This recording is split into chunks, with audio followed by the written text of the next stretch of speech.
Folks, welcome into sportsbookreview.com, Week 16 NFL action. This is your opening line show for the week. It is Christmas week, and guess what? We got presents for everybody. Games on Friday, games on Saturday, games on Sunday, games on Monday. Welcome into the show. I'm Donnie Seymour. He's Larry from WagerWeb, also with my co-host Kyle Purviance here. We are ready to kick it off, get it started. An interesting game last night between those Pittsburgh Steelers and Cincinnati Bengals, capped off Week 15. But as always, it's time to flip forward and have some fun. Kyle, we're here. We've been saying it all week. I've been opening the show. Hey, it's Week 1, it's Week 2, 3, 4. It's already Week 16, Kyle. It's crazy. It's almost time for me to get in the unemployment line, and take my licks there.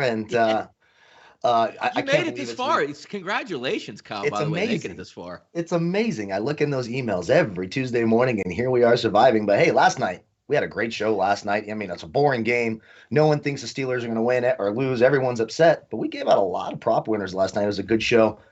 And, of course, I'm always happy every time we have Larry, and I love to talk Dolphins. It's sort of my adopted AFC team this year. I love rooting for the Dolphins, so I'm always happy to have Larry in. The people's champion, everyone's favorite, Larry is here. So it's going to be a good show, and it's going to be a good holiday week. Come on, U.S. Postal Service. There we go. Yep, let's have some fun here. Thank you guys for coming into the chat box here. 77,200 people have subscribed to our YouTube channel right here on sportsbookreview.com. That's why we do the show, so you can come into the chat box and say hello. We'll have a good show. As we know, the same flow every week. Spend some time with Larry, then we'll cover the entire card here and talk some NFL action. So let's bring on our esteemed guest on Tuesdays, Larry from WagerWeb. And I got to say, we're going to kick it right off here. What a nice Christmas present again from Brian Flores and the Miami Dolphins. Because I have to say here, Larry, as we were capping the game on Sunday, looking at it going, nothing is going right for the Dolphins offensively with injuries. You're going to leave it up to a rookie quarterback. The guy on the other sidelines, being Bill Belichick, dominates rookie quarterbacks. And I said, this is going to tell you a lot, once again, about Brian Flores and how good a coach he is. I'm so impressed here, Larry, with the way the Dolphins have executed this season, in contention to make the playoffs now for sure. You're absolutely right. And again, guys, thank you for having me on, and happy holidays to both of you. Yeah. I'll tell you something. Quarterback doesn't have to throw for 300 or 400 yards to win in the NFL anymore. And Flores, showed it. We had our top receiver out, our top running back out, and yet they still gain a lot of yards on the ground where, when he had to throw, he threw the ball. And that's what counts, is winning the games. And they got to win the next two. They win the next two, it's going to be a great Christmas for Dolphin fans. But, man, Flores makes a difference. His attitude, what he brings as a defensive coach, what he brings as a NFL head coach. And I'll tell you something, they've changed so much as a team from last year to this year, and points scored and points against. If you look at last year and this year, man, it's a complete difference that you tell yourself what's going on, and we got a rookie quarterback. Yeah, speaking of that rookie quarterback, I mean, I have to eat some crow there, because I remember 6 weeks ago, we're sitting here going, hey, are the Dolphins really serious about wanting to win, benching Ryan Fitzpatrick for Tua? I've been really impressed with Tua, and you've sort of seen that progression. So I would imagine as Dolphins fans, now you're settled in on Tua. Do you think you actually have a shot to make a run in the playoffs if you get there? Well, it's a hard sell for me, for the fact that we're not throwing downfield a lot. And you need to be able to throw downfield. But then again, the injuries on the offense have hurt us a lot there. So I think we have a great chance. Look, we were the ones that kicked the Patriots out of this year's playoffs, so that's a great feeling. And we got a big game against the Raiders, and then the last game against the Bills. So if they win these two games, I think with Flores' attitude and these young players, I think we got a chance. I mean, I don't know how far we can go, but we have a chance. I love it. Yeah, I think the important part here also, Larry, when you take a look at the Miami Dolphins, it's not so much even winning in the playoffs or even making the playoffs. I think Brian Flores and the organization did the right thing by putting Tua in and saying, hey, you're in a modified playoff run. Let's see how you actually do heading into it. And just getting that start in the playoffs on a big stage, whether it goes great or it doesn't, it's a great experience factor for moving forward to the next part of the year. And also, an extra added bonus here that we might not even need, those Miami Dolphins go on the road. When the initial circle, they go, oh my goodness, they're going to have to beat the Buffalo Bills to get into the playoffs. Larry, they might not. The Buffalo Bills might have everything wrapped up where they can't get the number one seed, still have the division, rest some of the starters. That could be big for your Miami Dolphins. Crossing my fingers that does happen. Yeah. Yes. Excuse me. I am as well. So staying in the AFC East, let's talk AFC East here. So you're a Jets fan, right? You're sitting there like, this season has stunk. Our team's an embarrassment, but help is right around the corner. We're going to draft Trevor Lawrence and everything is good. Then you go out and out of nowhere, stupidly beat the LA Rams. So basically, I love how this is worded right here. The Jets gave their fans coal for Christmas. I think that is absolutely right. What do you think about what the Jets did here? And what do they do going forward now? They just lost out on a generational quarterback. Everyone's saying about the coal for the fans, but you know what I think is worse? The fact that number one pick was going to be there for whatever head coach and staff were going to come in next year. What a sell to call a coach or someone that you want to coach your team and say, we got the number one draft pick. What do you say? Why don't you come aboard and let's, rebuild the Jets? They don't have that anymore.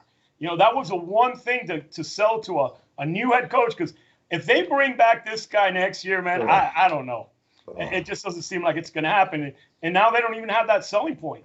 So I know the fans are hurt, but, man, they don't have a selling point for a new coach now. They don't have that number one pick, and that's a great selling point to bring a coach and a staff in saying, come to New York, we got the number one pick. And a lot of guys will sign up for that. No, even if you want to bring in one of those guys from college football, the next upcoming guy where you're trying to hard sell them and say, hey, look, I'll give you $10 million a year to come be a coach. You don't even have to do that. You can actually hitch your wagon to one of the best young quarterback prospects, and you don't win in the National Football League, at least at an elite level, unless you have one of those really good young quarterbacks. So it's a great point, Larry, that you bring up. Now, also, when you take a look at the Jets and their fans, they've been through so much. You watch the whole year. If you're a Jets fan, the only thing you're doing is sitting on the couch hoping that you don't even care if they even play well. You just want them to lose. But I have to feel, because we always like to bring it back to the Dolphins when you come on. As a Dolphins fan, you're like, hell yes, Jets. Win this game. Send this guy to Jacksonville so we don't have to deal with this guy for the next 15 years. Me and my son were talking about that. We don't want Trevor Lawrence in the exactly. in the world, man.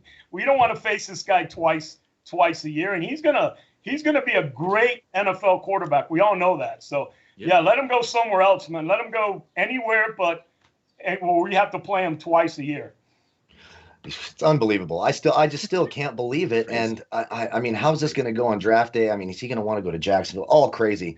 But let's go to the other conference and let's stay in the East, the best division we've all ever seen. The amazing race, as it's put here, the NFC East. Every team, I'm looking here, I'm like, okay, one of these teams has to be eliminated now. The Eagles can't be alive, right? No, at 4-9-1, the Eagles could still win this division. I mean, what the hell are we doing with the NFC East? Well, look, last time we spoke about this, Dallas was on a big losing streak. Now they've won 2 in a row. And just look at it this way. If Washington wins their next 2 games, they win. They win the East. So it's like, what's going on? I thought the Giants were going to pull up. They've lost 2 in a row. And I like this game coming up. I like the idea of this Dallas Eagles game and what the Eagles are doing with the quarterback. That might make a difference. This kid's quarterback ratings 92, 93 after 2 games hurts. So it's going to be a run for the finish line. But the way you look at it, if Washington wins their last 2 games, they're in.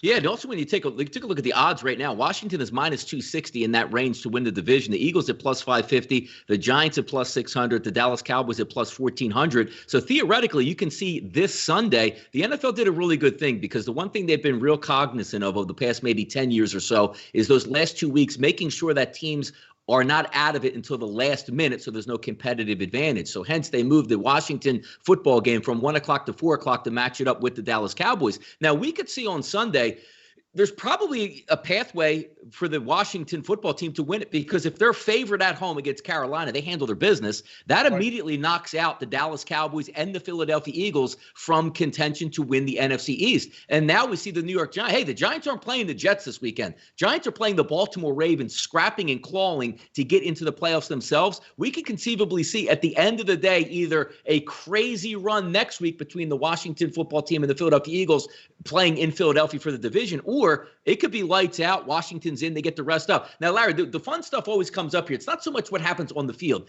Dwayne Haskins gets in the game last week. They're down 20-3, brings them back, say, hey, if we need to rest Alex Smith at least another week and maybe get him ready for the Eagles game, or we can even clinch this weekend, goes out to the club, takes the pictures on social media. He's looking at a possible 4-game suspension, and you're not even sure that you're going to be able to get Alex Smith on the field. So real turmoil, specifically from your side on the opposite end of the table that we look at it. Washington is really up in the air this week with a chance to clinch going, who's even going to play quarterback for us? Yeah, it's, Alex Smith was doing so well. And the fact is that, if he has an issue, you have the backup. And now you're looking at, I'm not even sure who the third man is there, but it's going to, once the NFL or whenever we get notice on what's going to happen, you're going to see a lot of running around on this game. But I don't know. I don't know where people's heads are sometimes when you have a chance to start for an NFL team, make a difference in the playoffs, and these things happen. It just doesn't make any sense. It is bizarre. It's not, well, maybe he just likes the wings, He likes the wings. Yeah, all he had to do, you're right, Kyle. All he had to do was go out and say, look, I wasn't in there to do any, nefarious things. I was just picking up some wings and some fries to go home, and he might be able to play this weekend. Yeah, exactly. And he just, wanted some wings. I don't blame the young guy. Go out there and get your wings, live your life. And I think the NFL, they'll give him a little bit of leeway. And I think everybody's rooting for this team after all the issues with the name change and the division that they're in. I think everybody's really rooting for them now. Yeah, I'm rooting against them because if you can't give your team a name, you don't deserve to be in the play. I mean, no. We always like to joke about this. And by the way, also another big lawsuit from 2009 for a couple $1 million comes out against Daniel Snyder. Boy, he really wins in the media, doesn't he? Yeah, he does a great job. I mean, just imagine if you did that to a baby, seriously. If you didn't name your baby for 6 months, that kid would be messed up, like future serial killer messed up. You know what I mean? Like, I don't know. I just don't know how you get away with it. Well, let's hope the Cleveland Indians of the MLB do this quickly and not have these issues, because you're right. It's like watching soccer when they say the Washington football team or it's football club. You're watching the soccer team. It's just so weird. It's so weird. So, playoff races, they're shaping up. You look at the top, like Kansas City, I'll be really surprised. I think we all would if they don't go ahead and just lock up that number 1 seed in the AFC. Yep. And then, you look at the bottom, you've got you got a team could be 11-5 in Baltimore and still miss the playoffs if your Dolphins hold serve. But then you go to the NFC, much, much closer. You got Green Bay on top. You've got Seattle and New Orleans right behind them. Green Bay, a tough game this weekend against Tennessee. And then Chicago. Exactly. So, what are your thoughts on this playoff picture? What do you expect to be at the top? And maybe what does WagerWeb think is going to happen when you overall look at this? Well, when you look at it, I think everyone knows they don't expect Kansas City to lose any of these last 2 games, even sitting Mahomes in the last game. And we could thank the Steelers for that, for losing 3 in a row. They made this a little bit easier for the Chiefs. And as far as Chicago has been playing great football. And they play a tough Tennessee team and a tough Bears team.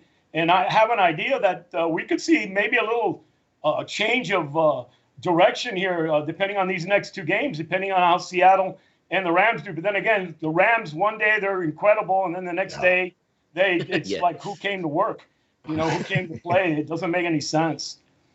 It's bizarre. No, you're absolutely right, because when you're looking at that race coming down to it, because you would figure the Packers would be in the driver's seat, but again, a couple tough games to end the season, and what are we going to get out of the New Orleans Saints, who were the final score 3 points really didn't dictate how well Kansas City pretty much put a beat down on them, as opposed to that late touchdown can cover a lot of masking issues. But as we look at the Saints, maybe getting back on the horse if they can beat the Minnesota Vikings and overtaking them, because if they win the next 2, Green Bay loses their next 2, they flip and stay to that top seed. And it's a big deal because this year in the NFL, Larry, as you know, only one advancing team with the bye this year. So it's extra, credible to get that top seed and even get the odds put even more in your favor, because you get rested and ready while everybody's playing against each other. So this is the part I like. We're heading down the backstretch here. Week 16, week 17, we see the teams that need wins, see the teams that don't need wins. Your games that you're looking at this week, Larry, so you know what? As opposed to Miami Dolphins, I know we're going to watch that game. What are you looking forward to this weekend to try to get some angles here for some matchups?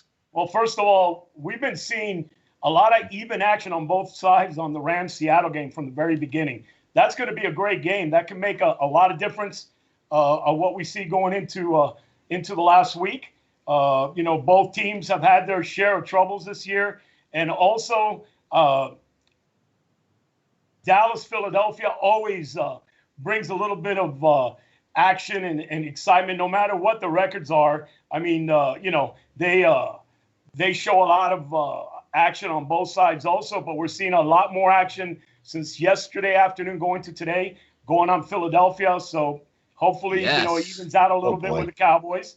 And I think a lot of people like the fact that Jalen Hurts is starting, and they like what they see in him. And I think the Cowboys used to be America's team, but lately I think there's just a lot of hate for those guys. I don't know what it is. Hate to see it, Larry. They deserve it.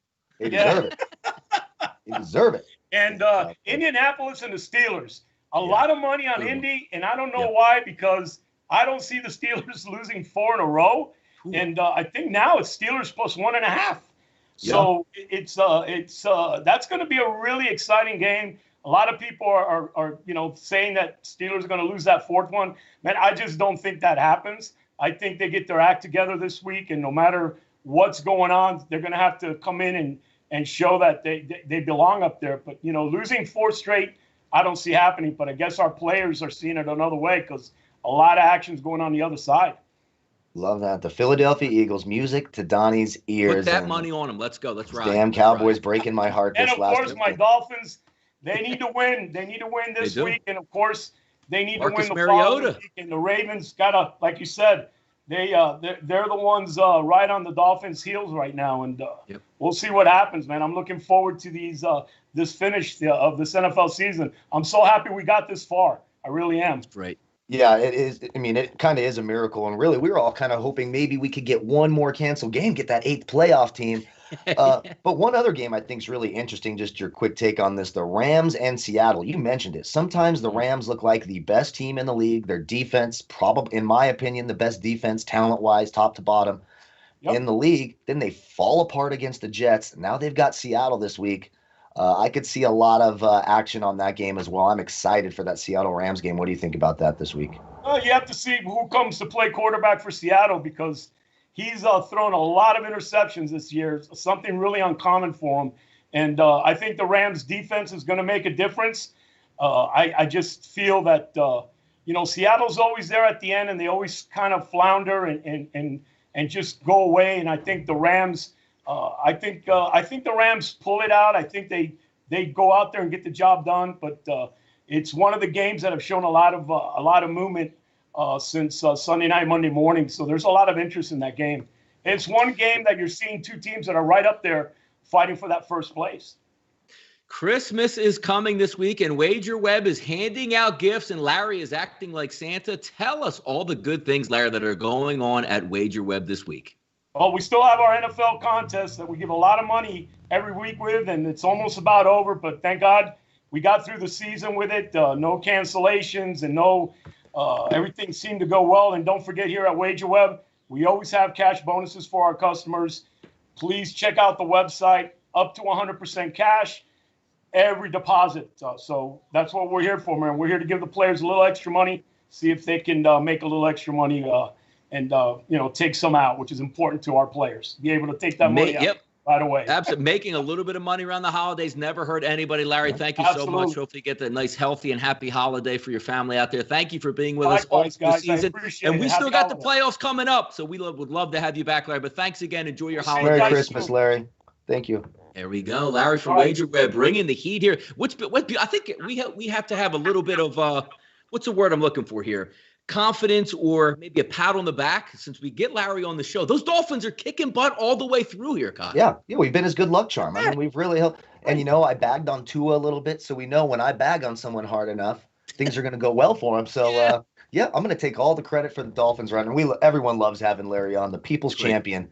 Here at SBR, so it's always fun having Larry on. Now, good stuff here, and as I said, it is a holiday week, and we're going to kick it off in style here and hit every single game in rotation throughout the weekend. Thank you guys for joining us here. Sean's out here, NC, Eric, Ryan is out here, Randy is out here. Let's see. Here, all the boys are ready to go, checking in, rocking and rolling. Let's put that bow in week 15 here, Kyle. We like to give out some winners and losers from the past weekend. I'll start real quickly. 2 winners that I had this past weekend, both AFC teams riding the ship towards the playoffs, and 2 teams that, one of these teams might be able to overtake the division leader, being those Pittsburgh Steelers. I like the Browns as my win of the weekend. Also, the Titans. No, does anybody want to face, look, I know you want to face the defense of the Titans, but does anyone want to get into cold weather and face that offense that is grinding, two big-time wide? When you watch the Titans on TV, Kyle, they're like, the Monstars. They're like cartoon characters. Yeah. Jonnu Smith looks like a 7-foot giant running down the field. Corey Davis looks like a giant. A.J. Brown, you can't stop the guy. And then you have the ultimate Monstar in the backfield with Derrick Henry. They are a massive team on offense, and if you shift it to cold weather, they can play with you. Watch out for those Titans, one of my winners of the week. How about your winners there, Kyle? Yeah, I mean, you got to start right here with the Seattle Seahawks. They go out, they beat a tough Washington defense, and then you look over, and the Rams, who you're battling for the division, somehow lose to the Jets. So now you're in the driver's seat in the NFC West. You can come out and lock up that division this week with a win at home over the Rams. I thought it was they didn't cover. I wish they did a little bit more, but make no mistake about it, that Washington defense is really tough. And Seattle got the win when they needed it and got the loss from the Rams. So I thought that was really, really big for them. And then if you just go right back over to the AFC, the Buffalo Bills, man, that is it. Yeah. Winning their first division title. Tough spot, Kyle. Tough spot. Yeah, tough spot. Yeah, Buffalo in a tough spot, exactly. Winning their first division, against the Denver Broncos. Don't doubt the Broncos. I love what the Bills are doing. Their first divisional title in 20 years, since Jim Kelly was there 15, 20 years. Really cool for the city of Buffalo. It's a shame they can't fill the stands and the tailgate out in the parking lot this year. It would be absolutely going wild. But big win for Buffalo, winning that division. I think that's awesome. Some new blood finally in the AFC East, and then of course Seattle putting themselves in the driver's seat in the NFC West. Yeah, two quick losers for me over the weekend. One was the Washington football team, and not so much their performance on the field, which, again, told a different story. 20-15, they hung around. They were getting blasted in that game, sort of bleed the clock away. They get a late touchdown, and you see how it filters out. But again, Dwayne Haskins off the field. Not sure if he's even going to be eligible to play this weekend. Do you even get, your starting quarterback, Alex Smith, back? Are they going to sign a practice squad guy in the middle of an absolute legitimate chance to win the division, the front runner in the division? And my secondary team, it's really easy. I don't even have to explain anything about it. We watched it live right here on our Monday Night Party. The Steelers are abysmal right now. That defense should just roll their helmet out and crack Cincinnati. And right from jump, the Steelers offense was like, what's going to be fun tonight? Let's help let's put our defense back on the defense, so to speak. Give away the ball, turn it over, 3 and outs, and say, hey, let's see if we can pull one out in the end. An embarrassing performance altogether. Doesn't get any easier this week either. Steelers, L for me. Who are you looking at this weekend, Kyle? Some of your losers. Well, I mean, let's take a team that won their first football game, the New York Jets. You just gave away a once-in-a-generation quarterback by winning a football game you had no business needing or wanting to win. I think it's a horrible, horrible victory for the New York Jets, no question about it. And, of course, the other side of that is the Rams. How can you allow yourself – you've now taken yourself, put yourself behind the 8 ball, if you will, looking for that division title behind Seattle, losing to a team like the Jets, absolutely embarrassing. The Rams should be ashamed of themselves. And then if you look in the AFC – I mean, you're 100% right about the Steelers. What about the Raiders? I mean, a few weeks ago, we're talking, hey, the Raiders look like they're going to be a playoff team. They've really made strides. Kyle's an idiot for saying they stink, blah, blah, blah, blah, blah. Now here they are. They lose to the Chargers on Thursday night. They basically have no shot now of getting into the postseason, barring some kind of miracle. I think the Raiders, these last 5 weeks, have really, really regressed, sort of been who we thought they were going to be. Channeling our inner Denny Green there. Raiders, big losers this week, and their playoff hopes basically dashed. Yep, not going to be able to crown those Raiders this week, that's for sure. We'll take a look at a couple pain teams for opposite directions for me. The Jets are my pain team of the week, not because they got their team total, but because of how much pain. Look, the pandemic was hard enough on Jets fans, right? Losing your job and trying to ride it out, maybe, you getting sick or losing a loved one here. The last thing they needed at Christmas time was to lose out on Trevor Lawrence. That's one team, but on the opposite side, same division, I thought the Buffalo Bills really brought the pain. And once they get John Brown back, how elevated that offense becomes to add another weapon in when Gabriel Davis is filling in just fine as well. This team is going to be a tough out in the playoffs. Those are my two teams that brought the pain, and for opposite reasons, Kyle. How about some pain on your side here for Week 15? Some pain. I mean, the Jets brought me some good pain, obviously, with that team total. But how about the Tennessee Titans? Big favorites. I took them at 11. I was getting a little bit nervous. But you're right, man. That offense cannot be stopped. That offense, top to bottom, I mean, if you imagine saying 2 years ago that you'd be signing Ryan Tannehill to be your franchise quarterback, shipping out the number 2 overall pick, Mariota, and he has turned into a legit franchise quarterback. And you're right, when you look at that offense, it looks like they are unstoppable. They brought the pain, hammered down on the Lions, and got the double-digit cover at home this week. So I really like that. And then another team who came out, I've been giving them crap for weeks now, calling them a fraud. Cleveland Browns went out on Sunday Night Football against, of course, a limited Giants team, but they did exactly what they were supposed to do. The defense actually played well in that game as well. Cleveland smacked the Giants, knocking them back in the NFC East. I thought Cleveland brought the pain this week and looked really good doing so.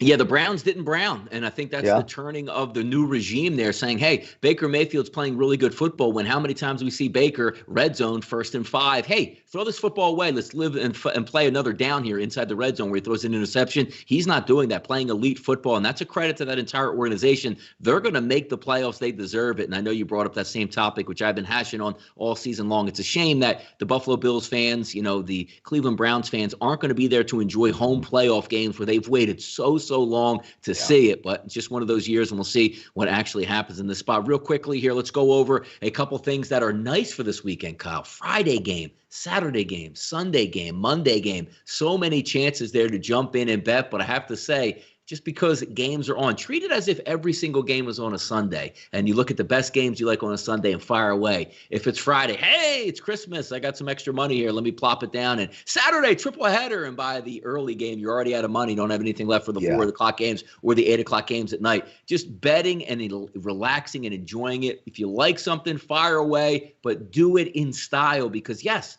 there's always another game, but I gotta say, as an NFL fan, Kyle, getting that many days in a row of NFL football, we're not losers. We're all going to be winners, regardless if our bets lose. That's right. And I love the games of 4 straight days, but you're 100% right. Like, it is a huge mistake to just be like, hey, I got to bet because there's a game on today. Yep. A little bit of patience goes a long way. If you don't have to rush in a bet just because, there's a game on Friday. I mean, of course, I'll be doing it. I'm a damn degenerate, but do as I say, not as I do. I mean, come on here. Like I tell my son all the time, but you're right. Being patient, not just betting it because it's there, is a smart strategy. But one of my favorite things is Saturday. I love Saturday football, wild card weekend on Saturday. I absolutely love it. So I'll be all over that. And it's a nice treat for us this weekend, especially the day after Christmas. Pour a little whiskey, put on your slippers, and enjoy the day. So I'm looking forward to it. No, it should be good stuff here. And you're right. When we start getting up to wild card Saturday and divisional round action that comes on Saturday, that's a lot of fun. I can't wait to look forward. But you know what you can look forward to today? As I said, Kyle, we're still going to do a show because the show must go on. We are professionals. Christmas Eve, 4 o'clock, we will be doing our NFL Key Show live. So if you are around your family, they are annoying you, you want to social distance, you want to head down to your basement, up to your bedroom, keep your phone handy. We're going to go live. Turn those notification bells on when we do. Come in the chat box, say hello, and tell us how much you might be suffering around your family. But Kyle and myself can give you that peace of mind and break down those games, sharpening our pencil and getting you ready. And again, 77,200 of you probably already have those notification bells turned on. But if you miss anything, if you say, hey, Kyle, I tried to watch the show, man, couldn't catch it. Is there any replays out here? Look just below we're talking here. There is a little link just below, SBRpicks.com/NFL. Anything you miss is right there to catch up on, including our Pick 6 contest, which I finally went 4-1-1. It's a shame because my double down game was the Kansas City Chiefs at -3. They end up with a push, but hey, I'll take the 4-1-1 each and every week. Moves me up in that at 160 range, but I sense, Kyle, you're still ahead of me.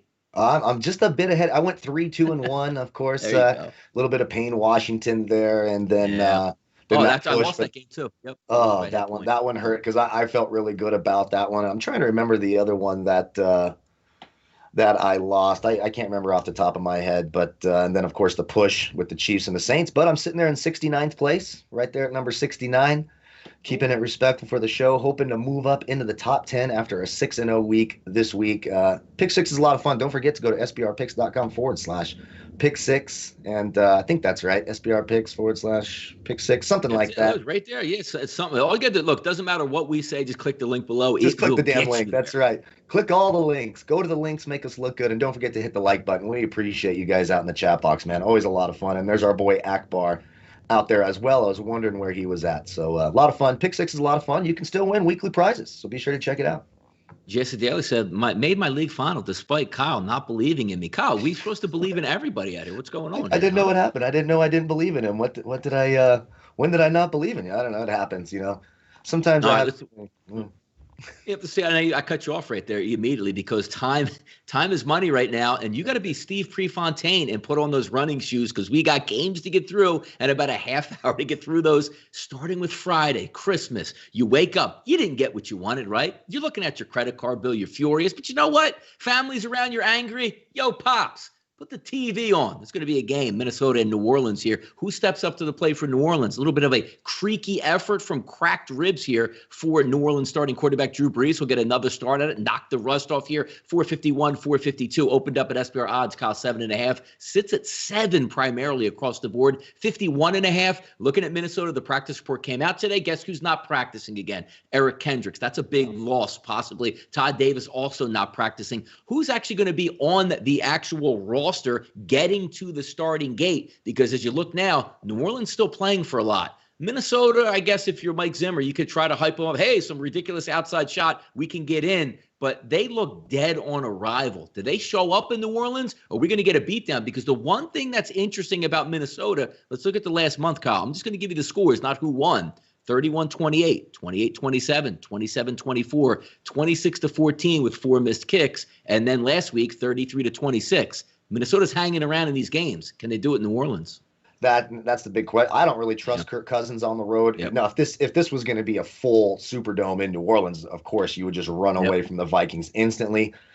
Obviously, it helps that there's limited fans there in the stadium, but you just can't trust Kirk Cousins on the road. And I'm sure in their mind they're talking themselves into this is a must-win so we can keep our playoff hopes alive. I never want Kirk Cousins in a must-win game. I want to go the other route. Drew Brees looks like he shook off some of that rust late in that game against Kansas City. And, I mean, if you're looking to shake off some rust and get going even without your top weapon in Michael Thomas, I can't think of many secondaries I'd rather face than the Minnesota Vikings. It's a big number. Can Minnesota backdoor you here late in this game? I think they can. But just a primetime spot, a lone spot in New Orleans at home, I got to take the Saints here. I'm not a believer in Kirk Cousins, certainly not a believer in Kirk Cousins against winning teams and on the road. So I'm anti-Vikings here. Give me the Saints. Yeah, it's also looking at the over-under set at 52. Sounds about right. New Orleans, not so much of an explosive offense. Traquan Smith didn't practice today. We already know Michael Thomas is going to sit this one out. Maybe they lean more on the running game. And we know New Orleans does have a really good defense here. We'll see what comes to the table because Minnesota has the propensity to put up points against even good defenses. So if you're looking for an over, you're going to need Minnesota to counterbalance New Orleans because just looking at Drew Brees last week, same thing that always comes up. Not pushing the football downfield, but they do have some explosive guys in the backfield. But if we're scoring after 5-minute drives as opposed to 2-minute drives or 3-minute drives, that'll be the difference. I'm leaning towards the under here early in the week, but that could change to see who gets back. And also keep an eye on when Eric Kendricks is in, that's a different defense for Minnesota. He's been out and they've been getting torched. And we'll see how that goes. Let's get to Saturday here. 3 games on the card, 457, 458. Tom Brady versus the Detroit Lions. Line opened up at SBR odds here, Kyle. 7.5. I'm seeing 10s, 9.5. I'm seeing over-unders at 54. Looks like Matthew Stafford's going to give it a go again. Tough SOB. Swift will be back in the game as well. Kenny Golladay doesn't like he'll make it to the starting line. But Tampa Bay should be able to go up and down the field at will against this porous defense. It's just a matter, is Tom Brady going to start out really slow like they tend to do and turn it on in the second half?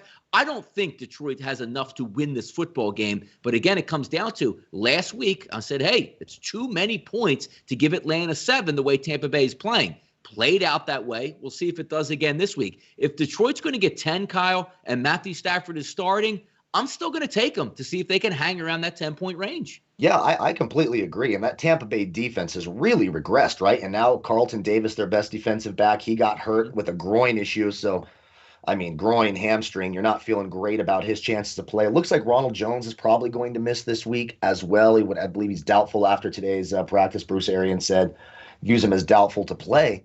And you're right, Tampa Bay should win this game, but I'm not all that impressed with Tampa Bay. I just don't see a lot there. Early in the year, I was like, man, they have a solid defense. All of these weapons, they're going to be a tough out.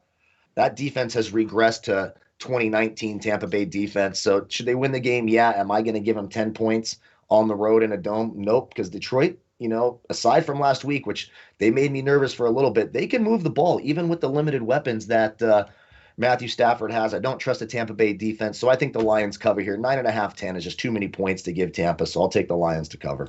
Yeah, soft part of the schedule here for the Buccaneers, which is good as you're trying to make a playoff run here. But last week you didn't have Ronald Jones, so you got Leonard Fournette's 14 carries for 50 yards, and that's about what you get. Doesn't look like Ronald Jones going to make it to the starting line either this week, so you're going to be relying more. If you like the over, it's probably a good thing because that relies on much more passing in the passing game as opposed to ground and pound and grinding this game out. Over-under sits at around 54. It sounds about right because if you're watching the Detroit defense, there's not many stops, and yeah, you do have a lot of weapons here, including getting back your starting left tackle who was in COVID protocols over the past week and a half in Donovan Smith. So some things looking up for Tampa Bay, getting back an extra offensive lineman. Let's move it to 4:30 p.m. on Saturday. San Francisco treat. And no more Nick Mullins. So now Big D is over here grinding, saying, how can we actually look at taking San Francisco and make it a competent quarterback performance? And I'm not talking about a great one. I'm not talking about, 22 of 25, 320 and 3 scores. I'm just saying, hey,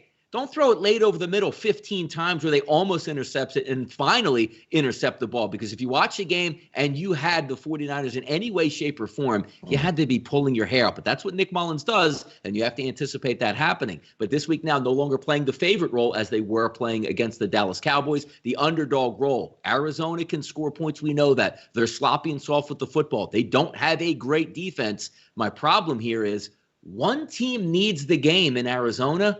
The 49ers are like, we're already out of it. Maybe we get Kittle back. Maybe we don't do much. Maybe we just protect our guys and push them off the next year. That's the part that's going to have to make sense because it is an Arizona home game, Kyle. But San Francisco's been using Arizona as a home game and staying there, so no travel situation. But are we looking at this going, San Francisco has a shot to win this game? Because technically, you're going to need it if you're only getting 4.5 to 5. Yeah, no, they're not winning this game. I got the Cardinals here. Bobby Beathard's grandson coming out there slinging the rock. Let's go, CJ. No Raheem Mostert now. I mean, it's just the 49ers, they've dealt with injuries. Jeff Wilson, I think, got injured late in that game, too, with a hamstring. So you might be down to, Tevin Coleman and Jerick McKinnon. So exactly. Yeah. It's not a good – and I don't know why in the hell they would even consider bringing George Kittle back. I don't know what they're thinking there. Just stop. We've dealt with enough injuries. Let's just lick our wounds, get to next season. It's over. The 49ers also struggle mightily against mobile quarterbacks as well. And that defense, I mean, look, if you're going to go out and give up 40 points to the Dallas Cowboys, I shudder to think what Arizona is going to do to you. I like the Cardinals in this one. I think they do it pretty easily, battling for their home field there. They're going to treat the 49ers like the stepbrother in town. They're going to treat them like the Clippers, if you will. I like Arizona pretty easily this week. And it looks like a guy with the screen name of Dash says he's picking the 49ers at plus 4.5. And no, that's not my burner account out there. And Randy's saying Kyler Murray rushing prop. He's healthy now. There's you saw him last week in the game. Now, he did make some dumb decisions out there, caused some turnovers where he got sacked, held the football out, and also threw a horrible red zone interception, which is actually thrown in the end zone, which I don't know who he's throwing to, but it was an easy pick. And also keep in mind, DeAndre Hopkins fumbled inside the 5 last week. They piled up like 550 yards versus the Philadelphia Eagles. They should be able to score points, which has me licking my chops because I don't care how sloppy it is. If you looked at San Francisco as a team total, Mullins was terrible. Does it matter when they pop 33 on the board? It doesn't. You'll take a win any way you get it. We'll see what happens in that game. Let's keep going. Nightcap here. Miami and Las Vegas. Just had Larry on from WagerWeb talking about this game, and you can't be doubting the Miami Dolphins anymore. You saw last week, and even though, yes, it was the New England Patriots, stink on offense, you were still looking at a rookie quarterback with not much around them, able to win the game. I think they ended up winning by double digits in there and easily covering a line, Kyle. That way they opened up early in the week at -2. They closed at about a +2 in that football game and won it fairly easily. Taking a look at this game, it says Derek Carr is the starting quarterback. He did have limited practice today, but I got to tell you, I thought Marcus Mariota looked every bit as good as Derek Carr. And Derek Carr's having a pretty good season for the Raiders. So I don't see it as that much of a downgrade right now if you get Marcus Mariota. Looks like the threes are popping up across the board and over under 48. Limited practice for Parker. I'm not too even sure if Jakeem Grant actually practiced either, but maybe get Myles Gaskin back. But you're still asking a rookie quarterback to go on the road and win a football game when you need it in the playoffs. Are we still doubting the Miami Dolphins? Because they're not getting points in this game. You're going to have to win by 3+ to cash that ticket. I sort of still pause But then again, I look and say, why do we keep doubting Miami when you know they're going to bring an honest effort? Exactly. And they've got two great corners who can shut down those wide receivers. So then you're going to have to try to run, with Josh Jacobs, and you're supposed to run to a victory. I'm done with the Vegas Raiders. They're done. I think we're finally seeing what they're all about. They're not a very good football team. I don't care who plays at quarterback in this game. Miami needs this game. They want this game in the dome, no fans. Hard for me to trust the Raiders after what I've seen over the last 4 or 5 weeks. You just can't go out and lose to a Chargers team the way they did late. I know that Carr got hurt, but I honestly thought Mariota looked better than Derek Carr was able to escape the pocket and make some plays. I'm not a big Derek Carr fan either, so if they want to throw out hobbled Derek Carr, it'll make this even easier for me to take Miami. But I'm taking Miami. I believe in Brian Flores. The team is trending upward. The Raiders, no confidence. No defense. I think no matter who's on the field for Miami, they should be able to move the ball against that defense. That defense for the Raiders absolutely stinks. Give me Tua, give me the Dolphins, get that win and put themselves one step closer to the postseason. Raiders are done. Stick a fork in them. I like the Dolphins. Yeah, the Raiders are the last team not to, the Patriots currently sit in 10th place in the AFC. They're actually officially eliminated last week with that loss to the Dolphins. But then you see, moving up in the 9th position, the Raiders have an outside chance, but it's got to be like less than 1%. I think they'll be extremely deflated after losing last week in overtime when you had the lead against the Chargers. I don't see a big comeback here for the Raiders where they're focused and ready. And the same theme goes, Kyle, for that, first 4 games we talked about. New Orleans are really a lot to play for. Minnesota, after losing to the Bears, not much to play for. Detroit playing for nothing. Tampa Bay needs that game. Arizona needs the game for the playoffs. San Francisco already eliminated. Vegas just about eliminated. It's just a formality at this point. But Miami playing for a lot. They can't afford a loss. So a lot of what you need to have happen is a good football team that says, I have to win, as opposed to a team saying, Kyle, hey, if we lose, not so bad. Move up in our draft. Maybe I don't get hurt. And let me take a look at this other kid at wide receiver when we're not really playing for much. Let's flip it over to Sunday. And again, we're going to keep it in rotational order, even though some of these games, the times have changed. Taking a look at the first one here, Denver and the Chargers, 453, 454. Looking across, the Chargers open up as a 3-point favorite. Primarily across the board, still 3s with some juice. 3.5s also showing up here. And what do you get out of Denver? The total, Kyle, opens up at 50, moves to 48.5. It's one of those where I trust Justin Herbert way more than I do Drew Lock. But we do see the throws. We do see the talent. We do see a semblance of the future if Drew Lock can get it together. But we know he's going to make those bad throws. But this obviously is a downgraded defense to what they played last week and a football team in the Buffalo Bills. So if you take that just with tunnel vision, like, hey, they stunk last week. A lot of teams look like they stink against the Buffalo Bills right now. Stepping down in a dome, good weather, corners, safeties still banged up for Denver. That's not going to change at all. But my question is, who gets to the starting gate here? Because I can't go into this football game and say, boy, I really like the Chargers to put up points if Keenan Allen is not going to be out there, be effective and healthy. The same thing with their other wide receivers. This is a tough one. I'll get a better feel later in the week. But just looking early on, if it's 3.5, to be honest with you, Kyle, I still think I'm taking the Denver Broncos here, getting that extra hook. I know. I think I've got to do the same thing. And again, the Denver Broncos, you can't trust them. Of course, the Chargers, you can't trust them. Like, honestly, with my personal money, I'll have absolutely nothing on this game. I want no piece of it whatsoever. These are just two bad teams that you can't trust. And all those injuries in the Denver secondary, it may not matter who's out there at wide receiver for the Chargers, because all the injuries in that Denver secondary makes them pretty easy to move the football on. Now you talk about Joey Bosa left that game on Thursday with a concussion. Will he be ready to go? Do they even worry about rushing him back when there's nothing to play for here? It's a really tough game to call right now. I think I'm with you early in the week. I'm leaning Broncos to cover. I'll just take the points here. Two, pretty evenly matched teams that aren't very good. I definitely trust Herbert more than Drew Lock, no doubt about it. But Anthony Lynn, loser head coaches, 2 loser head coaches, Anthony Lynn and Vic Fangio, my God. Anthony Lynn just a little bit worse here, so I'm with you early in the week, tentatively leaning the Broncos. And also keep in mind as well, you're going to be in a dome. Brandon McManus should be able to clear COVID protocols. You saw the disaster that was just putting some dude, Russolino, in who had no business being in the NFL.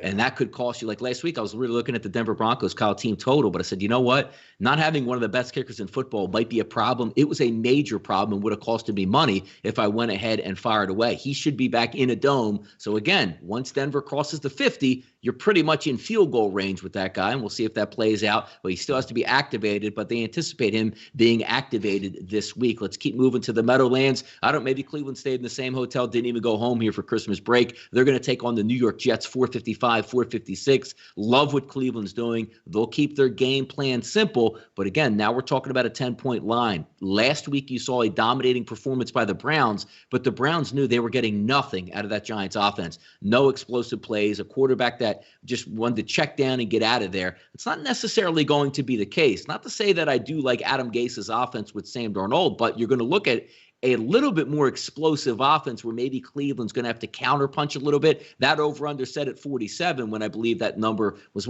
under 45 last week versus the Giants. Decent weather anticipated, but a sleepy environment here that the Jets got off the schneid and won their game. So I'm almost thinking that organization is now taking a deep breath and having a party. It's like, whew, we're not going to be embarrassed. We got the one win, even though the fans didn't want that win at all. The Browns take care of business, but this is another one of those games Kyle might be looking forward to and saying, give me the Browns in the first half. Let's put them away 14-3, 14-6 at the half, because I don't want to have to worry about that Browns defense defending late if the Jets are going to put a semblance of pushback out here. That's a 10-point number, a little bit too high for me. Give me the Browns in the first half to cover that touchdown.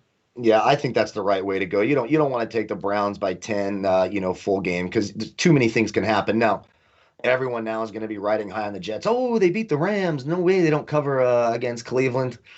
And you look at Cleveland, they could be without Sheldon Richardson in this game. So how are they supposed to stop Frank Gore? I just don't know what they're supposed to do with Frank Gore exploding through the middle. 2 yards of carry, man. For these huge games. I mean, I just don't get it. It's another stay away game for me, but I think you're right. If I'm betting this game, I'm going first half Cleveland. Twisting my arm if I had to pick a team for the whole, aside for the whole game. Of course, I would go Cleveland. I don't believe in the Jets at all. And hopefully the Jets maybe the Jets are like, hey, screw it. We can't get the number 1 pick anymore. Let's go out there and try to win another game. Yikes. I lean the Browns, stay away game. Look how easy the schedule is for the AFC North. My God, they just have the easiest schedule in the NFL, all of these teams. Not a big believer in any of them, but I'll lean the Browns here, and I love that first half call. I think that's the way to go.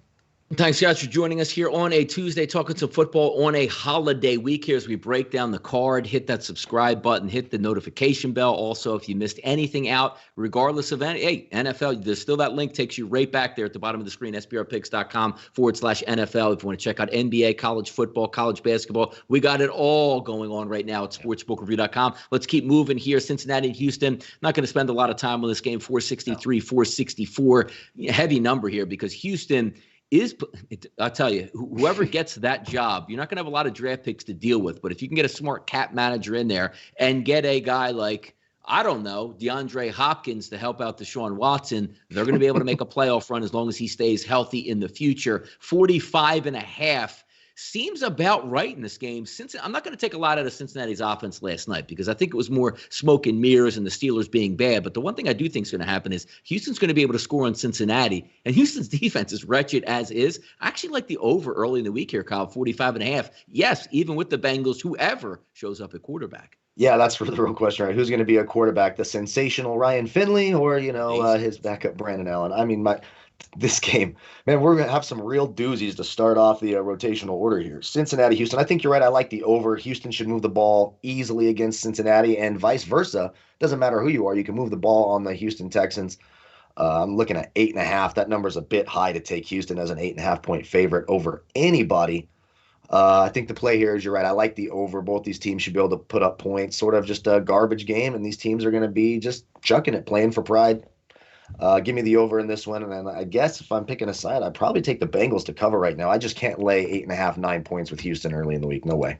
Keep moving forward here, 465, 466, Indianapolis and Pittsburgh. One of the games of the weekend here, and some interesting live movement already. Before the game yesterday, they usually take it off the board once it plays because you don't know who's going to get injured. The Pittsburgh Steelers were favored by about 2 in that game. Now you see the reopening of the lines, and now Indianapolis comes out favored by 2, 1.5 across the board, over under at 45. We're hoping Pittsburgh snaps back out of it heading towards the playoffs, but I don't know what the right remedy is because You got Cincinnati, who's one of the worst teams in the NFL, both offensively and defensively, and you got embarrassed, let them score 27 points, and you got dominated. Now you're going to get one of the truest teams in the league in the Indianapolis Colts. They're going to play good defense. They're going to play good offense. They're going to use analytics. They're going to have a game plan ready to go, which might be able to take you out and head you down to your fourth straight loss. It's hard to think of with a team that opened up 11-0, but now we see those numbers pop up. And I got to say, I agree with Indianapolis in this spot. And I also think the over is a decent look at 44.5, because if you're the Steelers, you're not running the football. So the game is going to take a long time.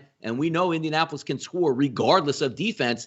But here's one of the issues that we have, Kyle, first time in a long time. Where do we like Phillip Rivers, at home or in a dome? Neither is going to be the case here. Exactly. And it looks like right now decent weather in Pittsburgh, but it still does make you a little bit nervous, the pass rush that Pittsburgh have. They have some opportunistic guys, Minkah Fitzpatrick. It sort of plays into the weakness of Phillip Rivers, right? How he does that sort of soft, dead duck ball up in the air. It feels like everyone's going to be down on Pittsburgh. Everyone's going to be high on the Colts, and for good reason. We've made a lot of money this year betting the Colts and backing the Colts, and they have rarely let us down. Early in the week, I'm still going Colts. I'm going to rewatch the Colts game. I haven't had a chance to rewatch that game from this last weekend. It's a tough spot. You'll probably see the quote-unquote sharp money coming in on Pittsburgh on Sunday morning, right? Just picking the worst team here. But I got to lean the Colts. They're just a more well-rounded team, and you're not going to go out there and throw these little 2-yard dink and dunk plays against the Colts and score any damn points. You need to work the ball down the field and sort of take advantage of Kenny Moore and Rock Ya-Sin and, an older Xavier Rhodes, take advantage of some speed there. I haven't seen Pittsburgh have the ability to do that at all. So right now you just got to lean the Colts. I agree with that. 467, 468. Chicago travels down to Jacksonville, and the common theme here, Mitchell Trubisky might be making himself a lot of money by playing bad defenses, and that's what bad organizations do. They say, oh, my goodness, because when you're on the Titanic, right, you try to keep it afloat as long as you can. And the Titanic is actually Mitchell Trubisky, but he's tied to Matt Nagy and Ryan Pace in the front office. They think this is awesome. Like, oh, my God, we're going to save our jobs because, look, I can sell to this old senile owner we have in the Chicago Bears who's 100 years old. Hey, Grandma Bear, look how good Mitch is doing. Oh, don't I love Mitch? He's such a good quarterback. And they're going to end up signing him to $100 million when they shouldn't do that. But if we keep it in 2020 about making money, Mitchell Trubisky should be able to shred that Jacksonville defense. And I like the over in this game at 47. Jacksonville was a little bit manhandled last week by an underwhelming, defense for the Baltimore Ravens. They really came to play last week and early. But the thing I do like about it, when you're looking at overs and you can score points, there was twice in the first half where it's like a 4th and 3, 4th and 4 from midfield. Jacksonville was going for it, not punting. That is sensational for a total. I think this game has the ability to get over, but I'm taking a look here at Chicago's team total itself. They'll put up points against Jacksonville. Yeah, and Jacksonville didn't seem like they had much fight left in them at all. And then James Robinson left that game with an ankle injury. So, he's by far their best weapon and what they're going to need in this game. David Montgomery, when you look at Mitchell Trubisky, it looks good, and the Bears' trajectory looks good. I think you can correlate that directly with the progression of David Montgomery. He's been absolutely fantastic. You should see more of that this weekend. And look, Jacksonville got an early Christmas present. There's no way they blow this and go out here trying to win this football game, right? Like, they now have Trevor Lawrence in their sights. Now, you might have Gardner Minshew going, hey, I got to win this football game, man, so I don't get replaced by you're getting replaced anyway, Gardner. I didn't like what I saw out of Jacksonville. Looks like they packed it in. Now they've got that number 1 overall pick, so I think Chicago comes out there and boat races them. Does it feel weird laying 7.5 points on the road? It's in that favorite role again now. Oh, it makes me absolutely sick. Like, I won't be betting this game at all. I'll be running for the hills in this game. But if I had to pick a side, you just can't trust Jacksonville after, I trusted them last week. Pathetic performance. They've got the number 1 pick locked up now. All they got to do is lose. I think they lose in fantastic, spectacular fashion this week. So give me the Bears. Yeah, Sean, I'm scared. The Bears team total last week in the Vikings was 20.5, and that you're not getting anything cheap now. You're talking like 27, 28 now for the Chicago Bears. So that free run is really over from the past couple of weeks. They look good. Yeah. They should still be able to get close to 30 points. But then again, it's Mitchell Trubisky, and it's the Bears on the road, not needing 17.5 points or 20 points. You're going to have to score some points to get after it. And I think they possibly can do that as well. 469, 470, Carolina and Washington. We don't know who's going to be the quarterback for the Washington football team. They opened up as a slight favorite, but I have to tell you, you, looking at Carolina, look at the defensive numbers. They held Aaron Rodgers and the Green Bay Packers to under 100 yards passing last week. They were getting shelled in the first half, were competent in the second half, even with a chance to win that football game late, albeit a little bit stretched, but they were in that game. That's the sign of a good coach in Matt Rule. Now you might even be getting back your top running back or top player in your team in Christian McCaffrey to go along with Mike Davis, a nice set of wide receivers. Teddy Bridgewater is no stranger to winning football games here. And if I'm going to get Alex Smith on a half of a leg, or Dwayne Haskins, who's not allowed to practice all week from some protocols here from COVID-19, I think Carolina upsets Washington this week. I do. Yeah, I like Carolina. I think Carolina's a better team than Washington. Has a terrific defense. I mean, there's just no doubt about it. Their defense is fantastic. If they had any semblance of an offense, they'd be a really, really – I still think they can be. We saw Seattle struggled with them last week, and again, they were never really in danger of losing it. But, that defense can play. But you're right. I like Carolina, competent offense. And even though there's some holes in that Carolina secondary, they certainly played better last week than they had in, 6-8 weeks. Yep. But there's just not, again, we don't know, is it going to be an injured Alex Smith? Is it going to be, I don't even know who the third quarterback is. I was looking, I couldn't even find a third quarterback on the roster. So yeah, they might have to sign somebody to bring him in. They're in some trouble here, which is funny because you get put between a rock and a hard place. Dwayne Haskins is such a knucklehead, like really putting the entire team in jeopardy by going out and do that. But it's a matter of how much you're going to sell your soul for Washington, because the first report came out said, no, we're not cutting him, which means you probably should have cut the guy on the spot and moved on. But when you're the front runner to get into the playoffs and get a home game, you're going to sell your soul and start Dwayne Haskins. And then I guess once Alex Smith comes back, you cut him immediately. I don't know. Exactly. That's what and they've been ready to move on. Ron Rivera wanted nothing to do with Dwayne Haskins as soon as he took that job. It looks like that was just a mistake in the first round, and he's shown some flashes.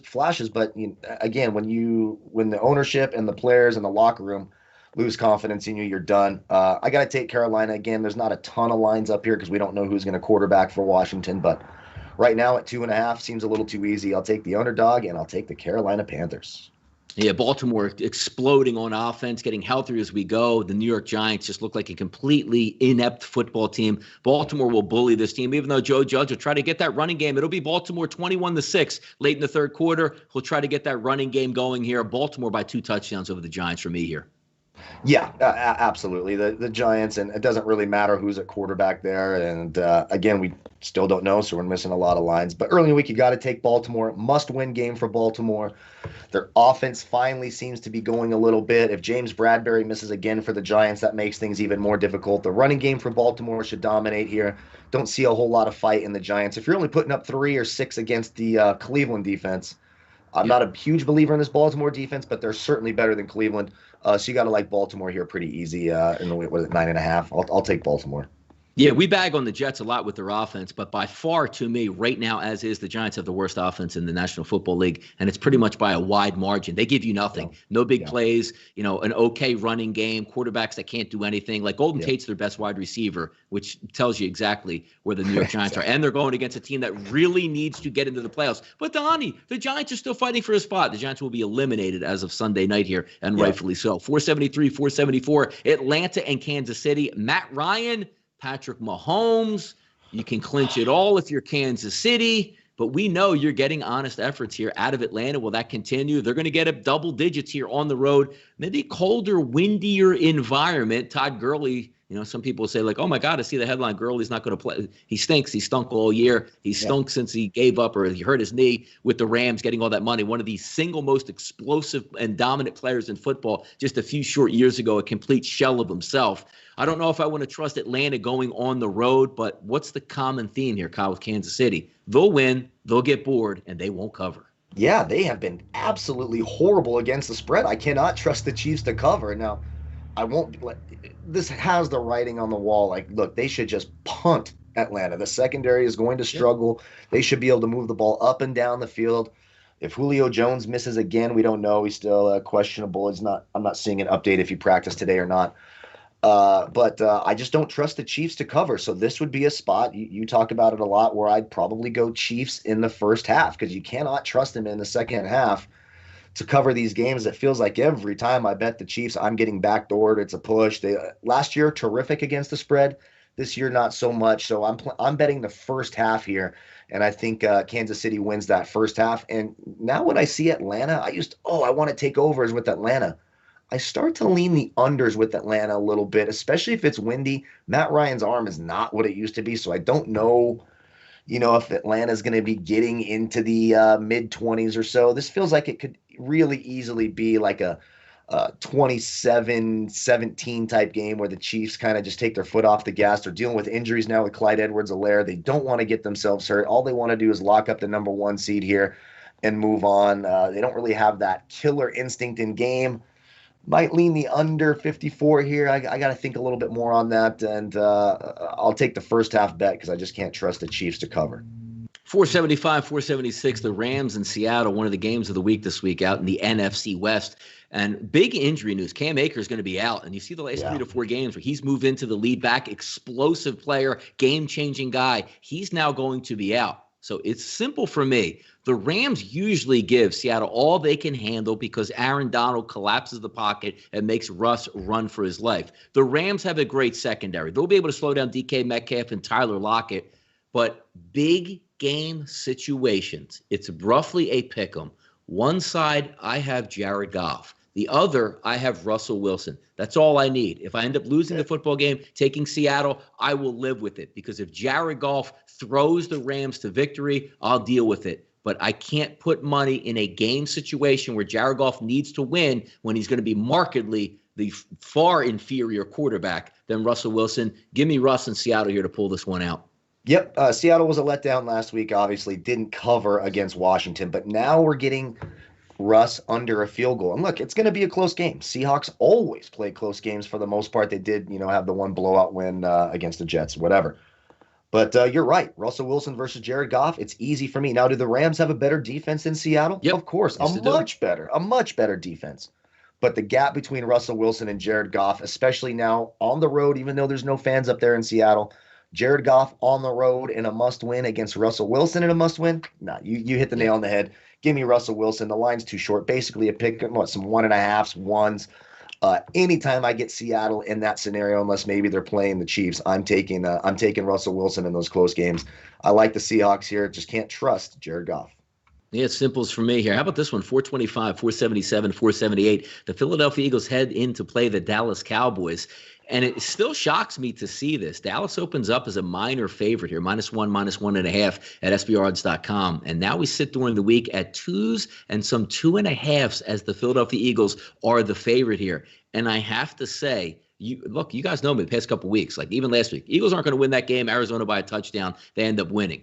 And Arizona winning and covering. The week before, I still didn't think they would beat New Orleans. The Eagles actually won that football game. But now I look at this, and it's not so much Jalen Hurts, because I'm going to put the onus on the Philadelphia Eagles defense. The one thing we know is the Eagles are going to be able to collapse the pocket against that really bad offensive line that the Dallas Cowboys have and injured. The thing is, you used to have Dak Prescott back there. He can get away from some of the pass rush and make plays. Andy Dalton will be a sitting duck against the Eagles' strength. And also last week, you saw the Eagles, a very game effort against a team where I thought they would probably lose by double digits. Now, they gave up like 550 yards, but were still scrapping and clawing at the end of the game with a chance to tie. And even the fourth quarter, this game was tied up, and a fake punt changed the tide for the Arizona Cardinals. Now you're going down still, presumably, at game time at least, you're going to have a lot to play for the Eagles. But if you get Darius Slay back to try to help out those street corners that they had out there last week, he might be able to say, hey, you know what? I'm going to go up against Amari Cooper, try to slow him down. We'll see if that pass rush can get home. It's the first time in a while I'm looking at the Philadelphia Eagles in a positive light. I think they can beat the Dallas Cowboys outright. I'll lay the 2.